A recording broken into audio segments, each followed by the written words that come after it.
जे माणसाच्या दृष्टीने उच्च आहे ते देवाच्या दृष्टीने ओंगळवाणं आहे, घाणेरडं आहे. हे आपण समजून घेतलं पाहिजे. तुम्हाला अभिमान आहे कसला? तुमच्या इनोवाचा, कारचा. तुम्हाला अभिमान आहे कसला? तुमच्या सोन्याच्या दागिन्यांचा. तुम्हाला अभिमान आहे कसला? तुमच्या मोठ्या पदवीचा, एज्युकेशनल डिग्री. कसला अभिमान आहे तुम्हाला? देव स्पष्ट सांगत आहे या सगळ्या गोष्टी माझ्या दृष्टीने ओंगळवाण्या आहेत, घाणेरड्या आहेत. मी फक्त तुमच्या हृदयांकडे पाहतो, अंतःकरणांकडे पाहतो.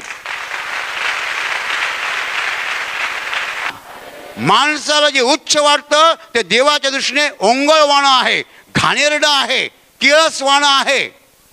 पण जेव्हा तुम्ही हा प्रार्थना करण्यासाठी हात जोडता तेव्हा देवाला आनंद होतो. जेव्हा तुम्ही दुसऱ्यांना मदत करता तेव्हा देवाला आनंद होतो.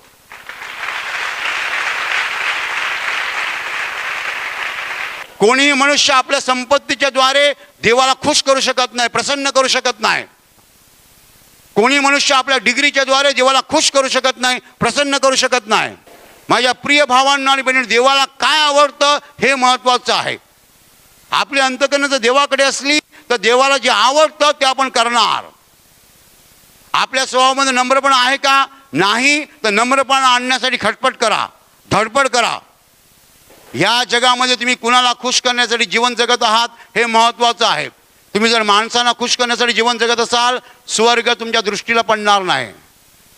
पण जर देवाला खुश करण्यासाठी जीवन जगलात तर देव तुम्हाला स्वर्गात घेणार.